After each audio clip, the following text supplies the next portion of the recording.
قربانی بہت زیادہ مہنگی ہو گئی ہے، قربانی ہم نہیں کر سکتے۔ نوجوانوں کی طرف سے اس سال یہ ایک نیا اعتراض اٹھایا جا رہا ہے۔ پچھلے سالوں میں یہ اعتراض ہوتا تھا کہ قربانی میں اتنے سارے جانور ذبح ہوتے ہیں، اربوں خربوں روپے خرچ ہوتے ہیں، اگر یہ رقم غریب لوگوں پر خرچ کر دی جائے تو ان کی غربت دور ہو سکتی ہے، لاکھوں بچیوں کی شادیاں ہو سکتی ہیں، اسکول کالج اور یونیورسٹی بنائی جا سکتی ہیں۔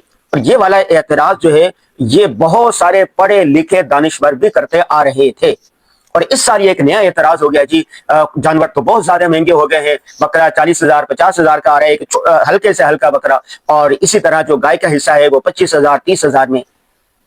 ان کو سوچنا چاہیے 6 لاکھ کا آئی فون لے لیتے ہیں، اور 50,000 سے لاکھ تک کا ہر بچے، خواتین، مرد کے پاس، بوڑھے کے پاس، غریب سے غریب آدمی کے پاس بھی اتنے کا موبائل ہے، لیکن قربانی جی بہت مہنگی ہو گئی ہے۔ اور اسی طرح گزشتہ 2 سالوں سے یہ ٹرینڈ بھی دیکھنے میں آ رہا ہے کہ عید والے دن، بقرعید والے دن نوجوان اپنے جانور ذبح کرنے میں حصہ نہیں لیتے، کہتے ہیں جی ہمارے کپڑوں کو خون لگتا ہے، ان کے جانوروں کے جو خون ہوتا ہے اس سے ہمیں گھن آتی ہے، علائشیں ہوتی ہیں اور ہم ذبح نہیں کر سکتے، تو آرام سے عید کی نماز پڑھ کے آتے ہیں اور لمبی تان کر سوتے رہتے ہیں، کھانا کھاتے ہیں پھر سو جاتے ہیں، یا موبائل میں ویڈیو دیکھتے رہتے ہیں، یا فلمیں دیکھتے رہتے ہیں، ڈرامے دیکھتے رہتے ہیں، اس طرح سو کر وقت گزارتے ہیں۔ یہ جو 3 اعتراضات میں نے بتائے ہیں ان تینوں کی کوئی حقیقت نہیں۔ پہلی بات یہ ہے کہ قربانی کا حکم اللہ تبارک و تعالیٰ نے قرآن پاک میں دیا ہے۔ میں آپ کے سامنے صرف 2 آیتیں پڑھتا ہوں۔ ایک آیت ہے قل ان صلاتی ونسکی ومحیای ومماتی للہ رب العالمین، نسکی قربانی کا ذکر ہے، اور دوسری آیت سورہ کوثر میں ہے فصلی لربک وانحر، نماز پڑھیں اور قربانی کریں۔ اسی طرح رسول اللہ صلی اللہ علیہ وسلم کی بے شمار احادیث کے اندر قربانی کا ذکر ہے، یہ میں لکھ کر لے کر آیا ہوں ساری احادیث مبارکہ۔ رسول اللہ صلی اللہ علیہ وسلم نے مدینہ منورہ میں 10 سال قیام کے دوران ہر سال قربانی فرمائی، ایک قربانی نہیں کئی قربانیاں کرتے تھے۔ صحابہ کرام رضی اللہ تعالی علیہم اجمعین، تمام صحابہ کرام قربانی کرتے رہے، تابعین قربانی کرتے رہے، تبع تابعین قربانی کرتے رہیں، ائمہ مجتہدین قربانی کرتے رہیں، اسلاف اور ہمارے اکابر، غرض پوری امت کا توارث اور متواتر اور مستقل عمل قربانی کرنے کا رہا ہے۔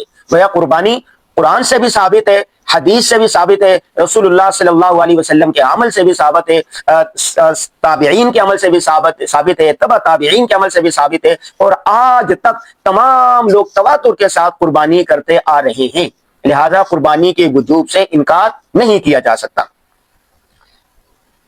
میرے سامنے ایک حدیث ہے، حضرت عائشہ رضی اللہ تعالیٰ عنہ سے روایت ہے کہ آپ صلی اللہ علیہ وسلم نے فرمایا اللہ کے نزدیک قربانی کے دن بندوں کے تمام اعمال میں پسندیدہ ترین عمل جانوروں کا خون بہانا ہے، اور بندہ قیامت کے دن اپنی قربانی کے سینگوں، کھروں، بالوں سمیت حاضر ہوگا۔ اللہ اکبر۔ قربانی کا خون زمین پر گرنے سے پہلے اللہ تعالیٰ کی بارگاہ میں شرف قبول حاصل کر لیتا ہے، لہذا تمہیں چاہیے کہ خوش دلی سے قربانی کیا کرو۔ یہ ترمذی شریف کی حدیث ہے۔ اسی طرح ایک اور حدیث ہے مسند احمد کی، ابن ماجہ میں بھی ہے، کہ آپ صلی اللہ علیہ وسلم نے فرمایا جو شخص استطاعت رکھنے صاحب نصاب ہونے کے باوجود قربانی نہیں کرتا وہ ہماری عیدگاہ کے قریب بھی نہ آئے۔ اللہ اکبر۔ ابھی میں نے آپ کے سامنے قربان کرنے کی، قربانی کی فضیلت، وجوب، قرآن پاک، احادیث اور تواتر سے ثابت کیا۔ دوسری بات جو لوگ کہتے ہیں کہ یہ جانور بہت مہنگا ہو گیا، اس کی کوئی حقیقت نہیں ہے۔ بازاروں میں چلے جائیں ہر چیز مہنگی ہو گئی ہے، ہر چیز مہنگی ہے۔ موبائل جس کی ہر آدمی کو ضرورت نہیں ہے، ایرے غیرہ نتو خیرہ کے ہاتھ میں بھی اتنا مہنگا موبائل ہوتا ہے، تو 25,000 خرچ کرنا کون سا مہنگا ہے؟ 30,000 خرچ کرنا، وہ بھی سال میں ایک مرتبہ۔ گھر میں ٹیلی ویژن دیکھ لیں، موبائل دیکھ رہے ہیں، گاڑیاں دیکھ رہے ہیں، اور اسی طرح گھر کی زیبائش دیکھ رہے ہیں، اپنے کپڑے دیکھ لیں، اپنی گھڑیاں دیکھ لیں، اپنے چشمے دیکھ لیں، اور ہوٹلوں میں کھانے دیکھ لیں، گھومنا پھرنا دیکھ لیں، تو یہ ان کے مقابلے میں 25,000 کیا چیز ہے؟ تو لہذا قربانی کرنے کو اپنی سعادت اور فضیلت سمجھیں۔ باقی عید والے دن جو لوگ سوتے رہتے ہیں، خصوصاً ہٹے کٹے نوجوان بڑے سوتے رہتے ہیں، جی ہمیں خون سے گھن آتی ہے، سنت عمل ہے۔ حدیث پاک جیسے میں نے آپ کے سامنے سنائی کہ قیامت کے دن جانور سینگوں کے ساتھ، کھروں کے ساتھ یہ حاضر ہوگا اللہ کے دربار میں، اور آپ کو ہر عمل پر ثواب ملے گا۔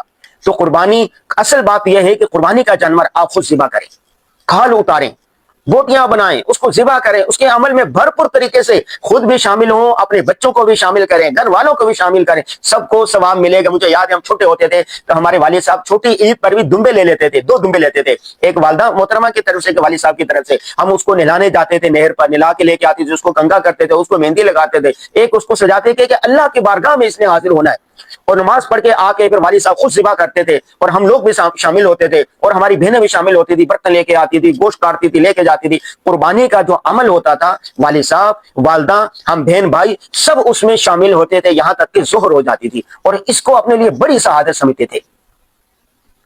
ابھی کچھ عرصے پہلے تک بھی ایسا ہی تھا، لیکن آج کی جو نئی جنریشن ہے ان کو خون سے گھن آتی ہے، وہ پریشان ہوتے ہیں ہم کس طرح اس کو ذبح کریں۔